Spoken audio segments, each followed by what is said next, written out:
Sometimes, the harder you hold on, the deeper the wounds become. The night it all began wasn't marked by shouting or slammed doors. No, it started with silence, the kind that hums inside a house when something sacred is slowly breaking. Elaine was in the kitchen, humming softly as she stirred a pot of soup. The same song she'd sung to Daniel when he was little, back when his biggest trouble was a scraped knee or a broken toy. The air smelled of time and old memories. I sat by the window, reading the newspaper, but not really seeing the words. Every few minutes, I'd glance at the clock, counting down the hours until we'd hear his footsteps again. He was late. Again, Daniel had been coming home later and later these past months. Each time wearing that look of restless shame eyes that darted around but never met yours. He'd say he was working on something, but the smell of cigarettes and cheap whiskey clung to him stronger than truth. Elaine still set a place for him at the table, like a prayer she couldn't stop saying. "He's just lost right now," she would whisper. "He'll find his way back." I wanted to believe her. God knows I did. But when a man spends 30 years building a home, raising a son, and suddenly feels fear in his own living room, faith becomes a fragile thing. At around midnight, the front door creaked open. I could tell from the uneven rhythm of his steps that he'd been drinking. He didn't greet us, didn't even remove his shoes. Just dropped his jacket on the floor and headed straight for the refrigerator. Elaine's voice was soft but tired. "Daniel, there's soup on the stove. Let me fix you a plate." He grunted, slammed the fridge door shut, and mumbled something about needing cash tomorrow. My stomach tightened. I didn't have to ask what for, I already knew. Gambling? It started small, harmless even. Few dollars on football games, then poker nights with friends. But over time, the thrill turned to need. The stakes grew higher, the losses heavier. When he couldn't borrow from friends anymore, he turned to us, his parents. The ones who once taught him that honesty was worth more than gold. "Daniel," I said carefully, "we've helped you as much as we can. You need to stop chasing this." He cut me off, his voice sharp. "Guys, don't start with your lectures again, Dad. You wouldn't understand." The words stung, not because they were cruel, but because he meant them. Somewhere along the way, we'd stopped being his refuge and become his obstacle. Elaine reached for his arm. "Please, sweetheart, sit down. Eat something." He pulled away, muttering under his breath, "You both think you're better than me, sitting here judging me." Then he left, just walked out into the cold night. The sound of the door slamming echoed through the house like a gunshot. Elaine sank into her chair, her hands trembling. I wanted to go after him, but something in her eyes stopped me. It wasn't anger, it was fear. A quiet, deep fear I'd never seen before. We sat there for a long time, listening to the clock tick, the soup bubbling softly on the stove. "Do you think he'll come back?" she asked. "He always does," I said, though my voice betrayed the doubt I carried. But as the night wore on, I couldn't shake the feeling that something was changing. That this time the circle of forgiveness we'd drawn around Daniel might finally be cracking. When I finally went to bed, I found Elaine still awake, staring at the ceiling. Her eyes glistened in the dark. "I keep thinking about when he was little," she whispered. "Remember how he used to crawl into our bed after a bad dream? He'd say, 'Don't worry, Mommy, I'll protect you.'" I nodded, swallowing hard. Because now, all these years later, it was us who needed protecting from our own son. And though I didn't say it aloud, I think we both knew it. The storm had already begun. It's strange how quickly the extraordinary becomes ordinary. 3 weeks had passed since that night, the shouting, the slammed door, and somehow, life just went on. Elaine still rose early to tend her garden, hands buried in the same earth that had once cradled Daniel's first seedlings. I still went through the motions, morning coffee, short walks, fixing the same creaky steps on the porch. We spoke of the weather, the neighbors, the price of groceries, anything but the storm gathering in our hearts. But beneath it all, a silence had grown between us, heavy and unspoken. Every time the phone rang, Elaine's shoulders stiffened. Every time there was a knock at the door, she flinched just slightly, as if expecting him. And then, one Sunday afternoon, he came. The knock was sharp, 3 times urgent. I opened the door, and there he was, my son, our only boy. His face was pale and drawn, eyes red from either sleeplessness or tear's eye. Couldn't tell which. He forced a smile, the kind that doesn't reach the eyes. "Hey, Dad, Daniel?" My voice came out steady, but my hands betrayed me, tightening around the doorframe. He walked past me like he owned the place. His clothes were wrinkled, his shoes caked with mud. Elaine hurried in from the kitchen, her voice breaking with relief. "Oh, Danny, you're home." She reached to hug him, but he sidestepped her gently. "I just need to talk. Things have been rough." We sat around the table. I could feel Elaine's hope rising with every word he spoke, as if she were clinging to a rope over an abyss. "I messed up," he said. "I owe some money, not much. Need a small loan to clear things up. Get back on track. I've been thinking about turning things around, maybe even finding steady work again." Elaine's eyes softened. "That's wonderful, sweetheart. How much do you need?" Something inside me clenched. I knew that tone heard it too many times. The rehearsed regret. The promise of change. "Daniel," I said slowly, "you told us that last time. You said you'd pay us back after you got that job at the hardware store. Then after the casino incident, you'd never, Dad." His voice hardened, just a shade. "This is different." He turned to Elaine. "Mom, please, you believe me, don't you?" Her lips trembled. "Course, Elaine." My own voice cracked. "Can't keep doing this." The air in the room thickened.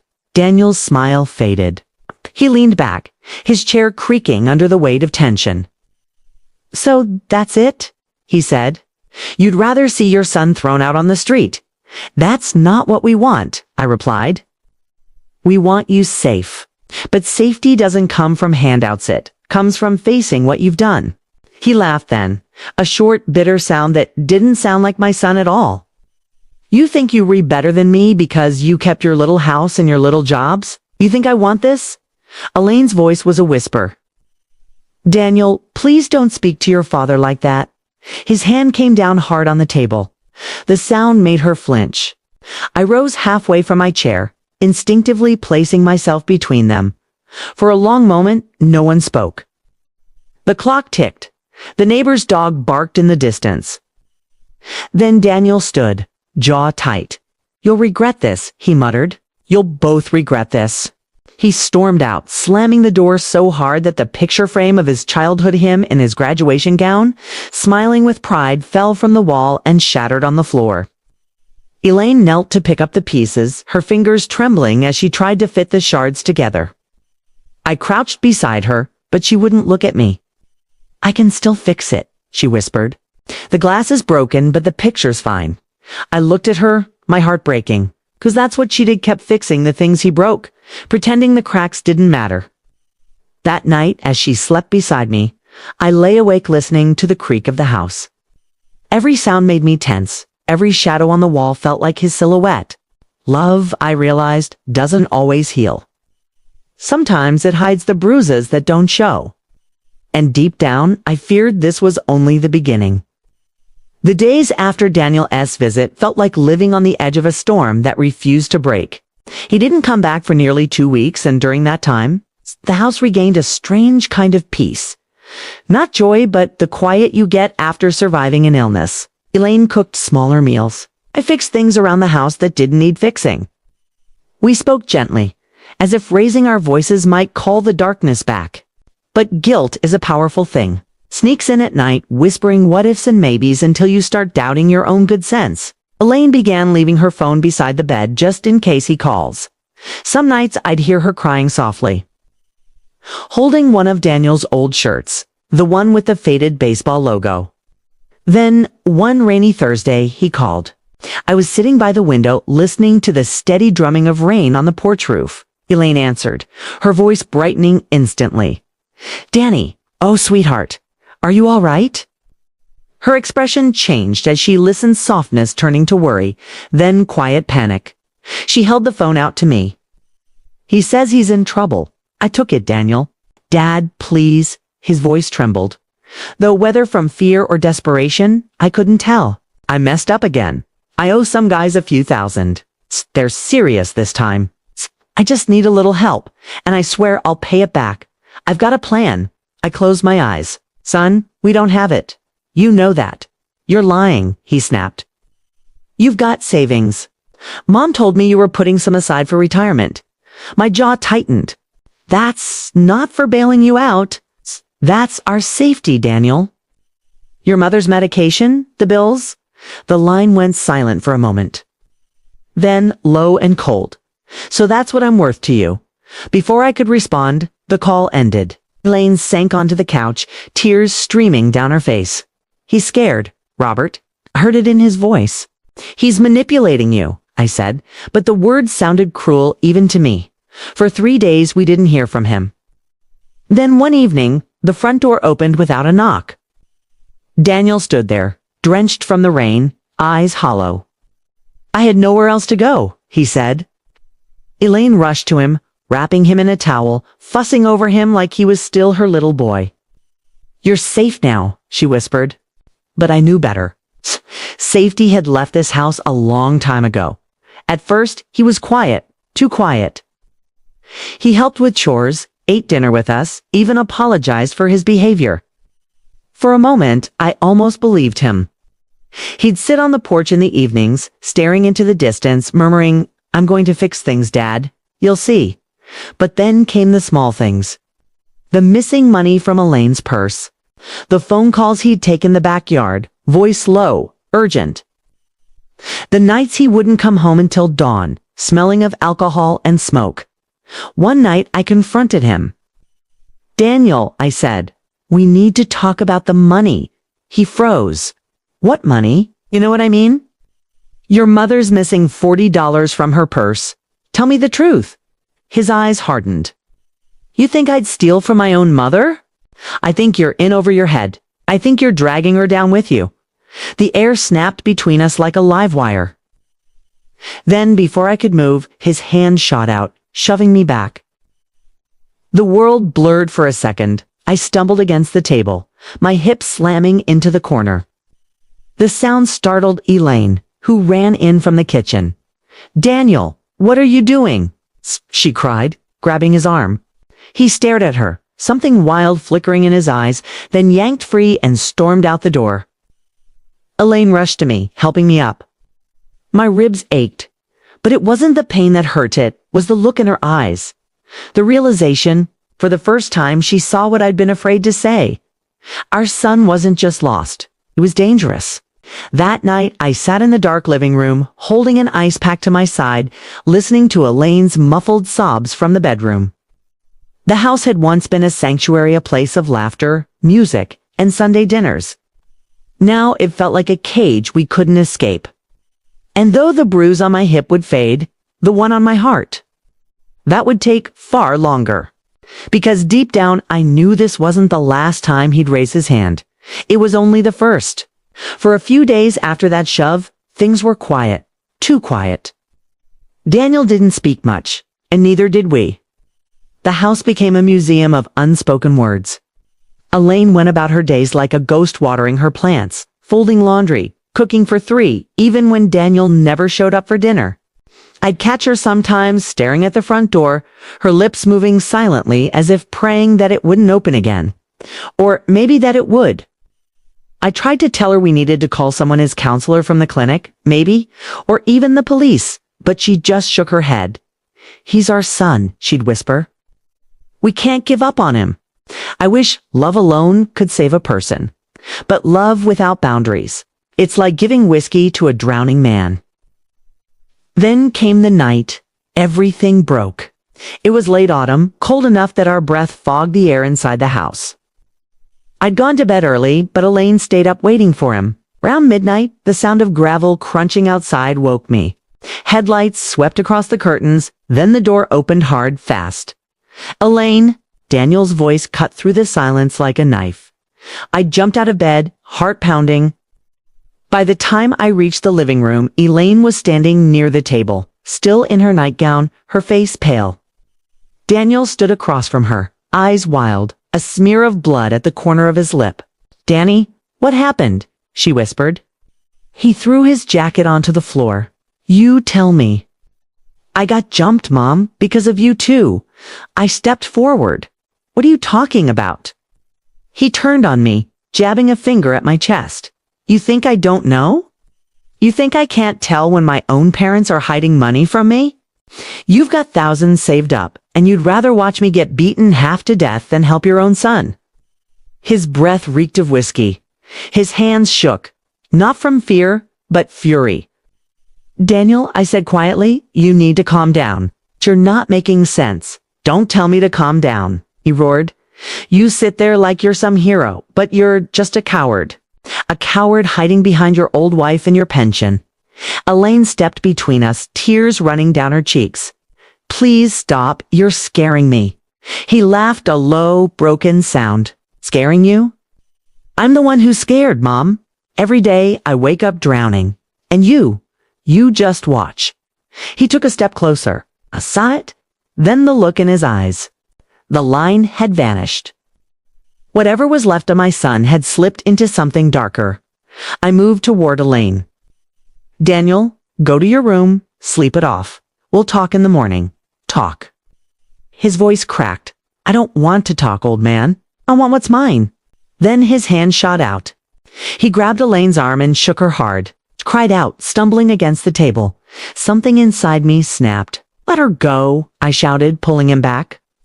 He turned on me, and for a moment, time slowed the kind of stillness that happens right before a crash. His fist connected with my jaw, sending me sprawling to the floor. I heard Elaine scream, heard the sound of something breaking glass, maybe the lamp. When I looked up, he was gone. The front door hung open, the cold night air rushing in like a wave. Elaine was on the floor beside the table, clutching her arm. Blood trickled from a small cut near her temple. I crawled to her, trembling. Elaine, are you hurt? She nodded weakly. I'm fine. Just help me up. But she wasn't fine. Neither of us was. We sat there on the floor, the two of us, surrounded by broken glass and silence. The lamp flickered once before dying out completely. Outside, the wind howled through the trees. That was the night I stopped pretending. The night love turned into something heavier. Responsibility that could crush you if you let it. Elaine pressed her head against my shoulder, whispering, he didn't mean it. He's just sick. I wanted to believe her. But as I stared at the open door and the empty street beyond it, I knew the truth. We weren't safe anymore. Something inside me shifted that night. A quiet, dreadful resolve. If love couldn't save my son, then maybe saving each other was all we had left. After that night, something inside our house broke that we could never quite mend. The bruises on Elaine's arm faded. The cut near her temple healed. But the quiet never did. We lived in a constant half-whisper, as if our voices might summon the memory back. Daniel didn't come home for a few days. Those were the first nights and months that we slept through till morning. The air felt lighter, the rooms brighter. Elaine tried to believe he was getting help somewhere. Maybe staying with a friend. I didn't say what I really thought, that he was out there gambling again, drowning whatever guilt he had left in liquor. One evening, I found Elaine sitting by the window with her rosary in hand. The garden outside was dying with the season, the petals shriveled and brown. He'll call soon, she murmured. He always does when he's in trouble. Maybe, I said softly. But we can't keep saving him from himself. She looked up, eyes rimmed red. He's our son, Robert. What if this time he really needs us? I sighed, rubbing the bridge of my nose. And what if next time he kills us? The words hung heavy between us. I hadn't meant to say them out loud. Elaine flinched as though struck and then turned away. We didn't speak for the rest of the night. The next day proved me right. It was just past sunset when I heard tires screech outside. Then came the pounding, violent, desperate. Daniel's voice through the door, slurred and ragged. Open up, Dad. I know you're in there. Elaine froze, the spoon slipping from her hand and clattering against the floor. Don't, I whispered, standing between her and the door. But she was already crying, her voice trembling. He'll freeze out there. Please, Robert. I hesitated only a second before the lock turned. Daniel stumbled in, eyes wild, a bruise blooming across his cheek. "They're after me," he gasped. "They said if I don't pay tonight." He saw my expression and stopped. "Don't look at me like that. You think I want this?" "Daniel," I said, my voice shaking, "you need to go. Right now. Before you drag us down with you." His mouth twisted. "You'd turn your own son away? I'm trying to save your life." He lunged forward suddenly, slamming his hands against the wall. "You don't get it? These people don't wait, Dad. If I don't have the money, then what?" I snapped. "You'll just take it from us, like everything else." He glared at me, breathing hard. "That's what it takes?" Elaine screamed his name as he grabbed her purse from the counter. I moved before I thought, grabbing his arm. He shoved me back so hard I hit the side of the cabinet, pain shooting through my ribs. "Stop it!" Elaine cried, but he was already digging through her things, scattering everything onto the floor. That was when I saw her fall. It wasn't a hard hit. He pushed her away, not meaning to, but she struck the corner of the table, collapsing in a heap. The sound it made. I can still hear it when I close my eyes. Time froze. Daniel stared, pale as ash. "Mom," I rushed to her side. Blood trickled from her forehead. She was conscious, but barely. "Elaine, stay with me," I whispered, cradling her head. Daniel backed away, shaking. I didn't mean to, but something inside me had already decided. My hands trembled as I reached for the phone. "Dad, please," he said, voice breaking. "Don't do this." I dialed. My voice came out steadier than I expected. "This is Robert Hale. I need the police."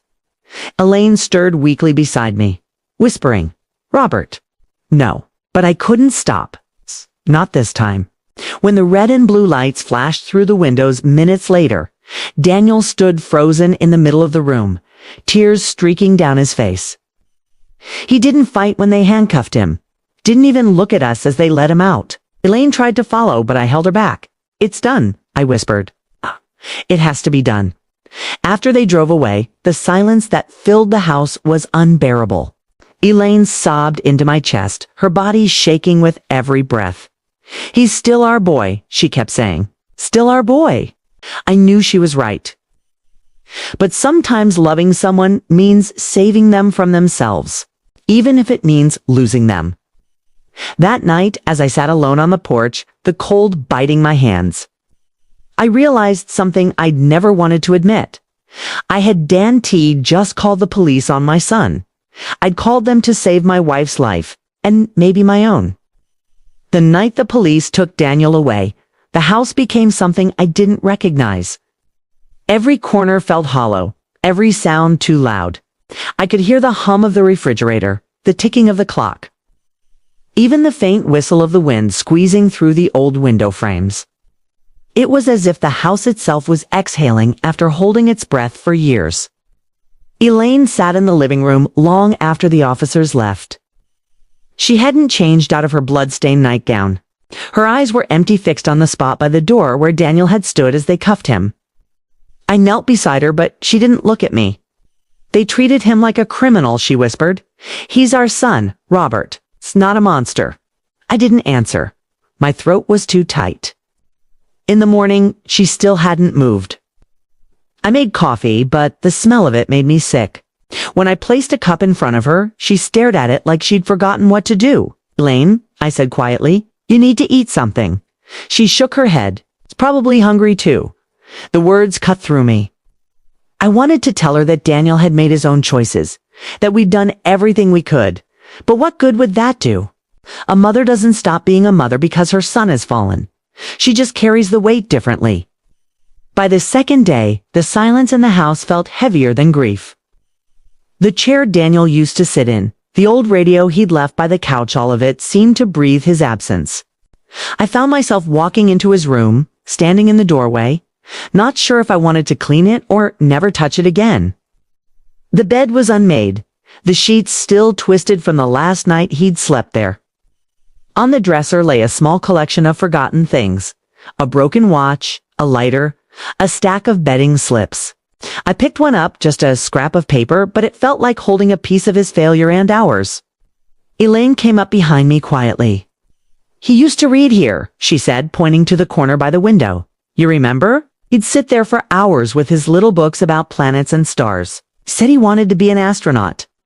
Her voice cracked on the last word. I nodded, unable to speak, because I remembered it all too well. The boy who dreamed of space, who used to run barefoot through the yard, who'd once said, "I'll build you a house on the moon."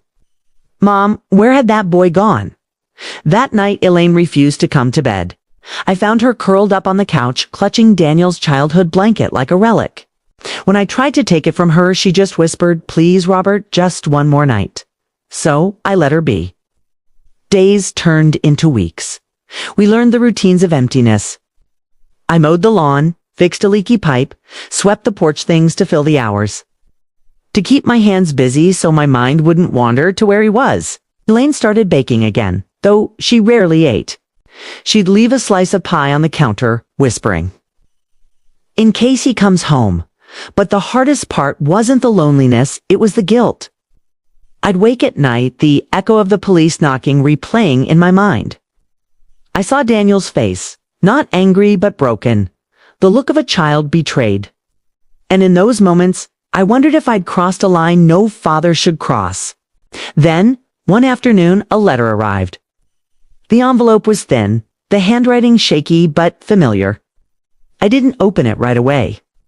I just stared at my name on the front, Dad, and felt something inside me tremble. Elaine came running when she saw it. "It's from him, isn't it?" I nodded.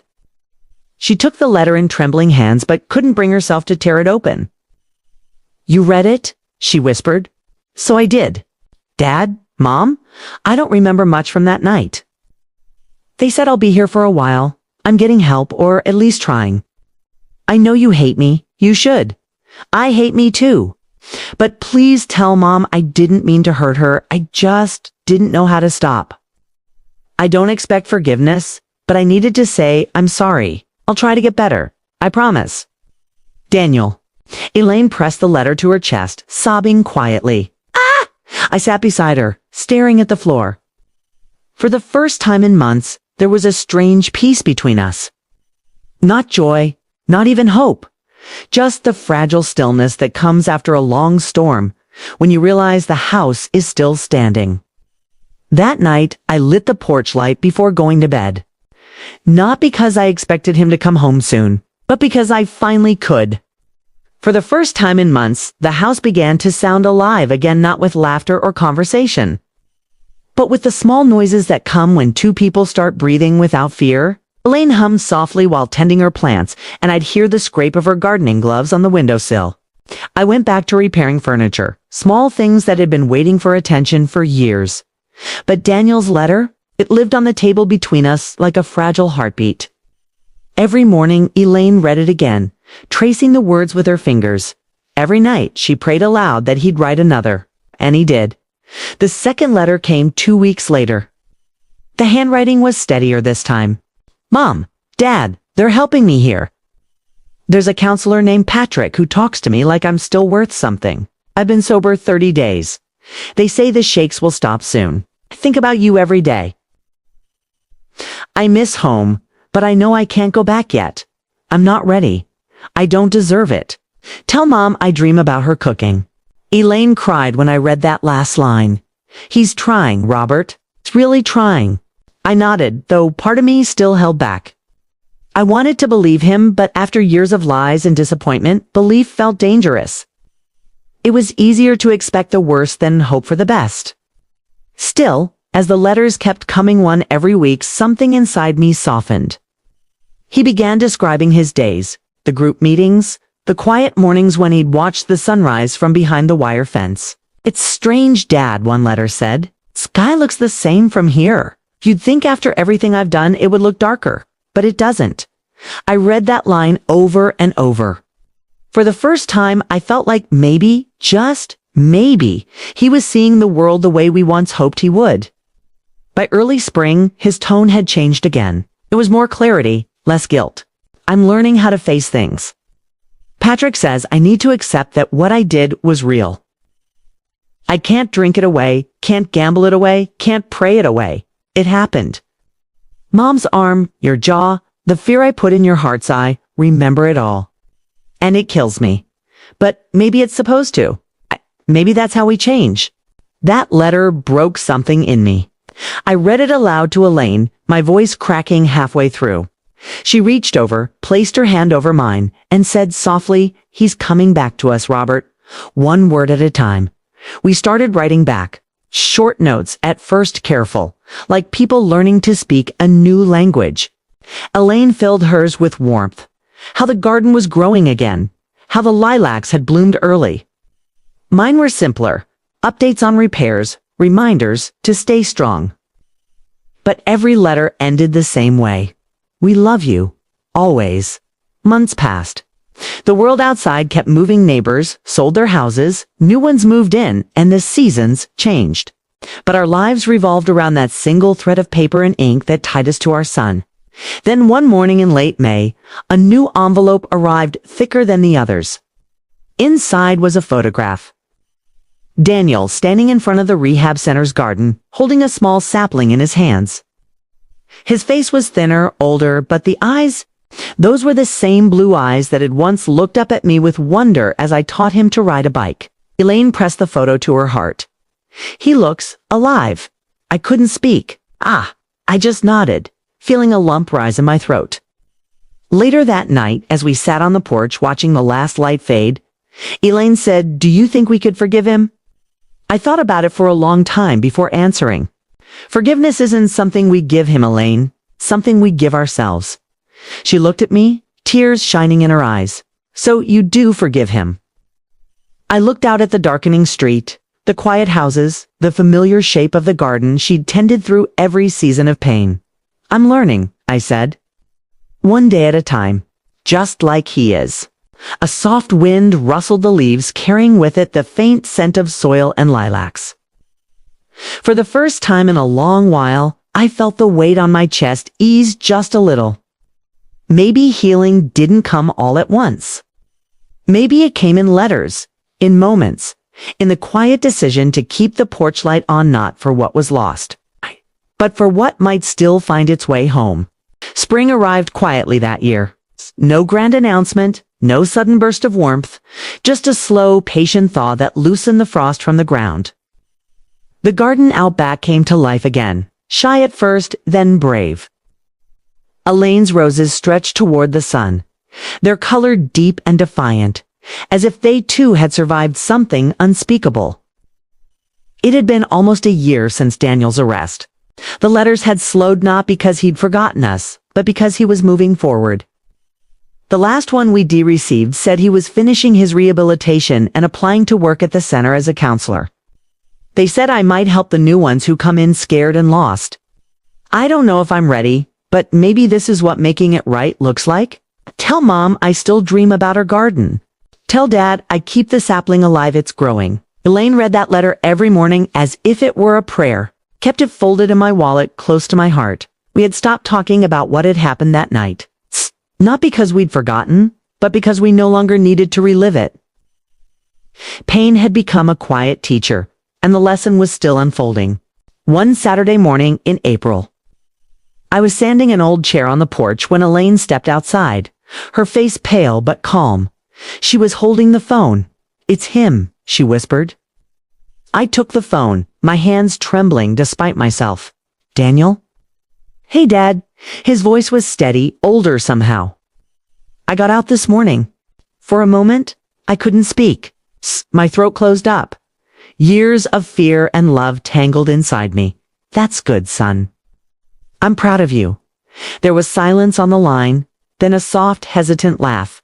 "You really mean that?" "I do," I said. "More than you know." He told me he'd been approved for transitional housing not far from town. "I don't want to rush things," he said quietly, "but maybe I could visit soon, just for a day." "I want to see Mom." Elaine covered her mouth, tears welling in her eyes. "Tell him yes," she mouthed. "Of course, son," I said, "whenever you're ready." He came 2 weeks later. I saw him first through the window, standing by the gate, head bowed, hands in his pockets. He looked smaller than I remembered, but there was a stillness to him now, a steadiness that I hadn't seen in years. Elaine opened the door before I could move. She ran to him, tears streaming down her cheeks. And for a moment they just stood there, mother and son holding each other, like time itself had paused to watch. When I stepped outside, Daniel looked at me with eyes full of something I'd almost forgotten: respect. "Hi, Dad." I nodded, unable to trust my voice. We sat on the porch together, the three of us, the air filled with the scent of blooming roses and wet soil. Daniel spoke quietly, carefully. He told us about the program, about the people he'd met, how some were making it and some weren't. "I used to think I was different from them," he said. "But I wasn't. I was just lucky to have you two." Elaine reached over and took his hand. "You're not lucky," she said softly. "You're loved. That's different." We didn't talk about the past, not the bruises, not the fear, not the night that nearly destroyed us. Some things don't need words. They live in the silence between them. Before he left, Daniel walked out to the garden. He knelt beside the rose bushes, brushing the soil with his fingers. "You kept them alive," he murmured. Elaine smiled through her tears. "Hey," he turned to me, "thank you for not giving up on me. Even when I gave you every reason to." I looked at him for a long moment. "I didn't do it alone," I said. "Your mother carried enough faith for both of us." He nodded, eyes wet. "I'll come by again soon. Maybe help with the garden." We watched him walk down the street, the afternoon light falling over him like a blessing. When he turned the corner and disappeared, Elaine leaned against me, her voice trembling. "Do you think he'll be okay this time?" I slipped my arm around her shoulders. "I think. Just learning how to be." We stood there for a while, watching the wind move through the trees. The house behind us was still the same, small, creaky, filled with memories, but it didn't feel haunted anymore. That night, after Elaine went to bed, I stepped out onto the porch again. The air was cool, the stars faint, but visible. I thought about all the years we'd spent trapped between love and fear, and how easily either one could destroy you if you let it. I looked toward the garden, the same patch of earth that had seen our worst days and now held the promise of better ones. Oh. The roses swayed gently in the breeze, their petals catching the moonlight. And for the first time in a long while, I felt peace, the kind that forgets, but the kind that forgives. Because sometimes love isn't about fixing what's broken. It's about planting again, even in the soil where something once died.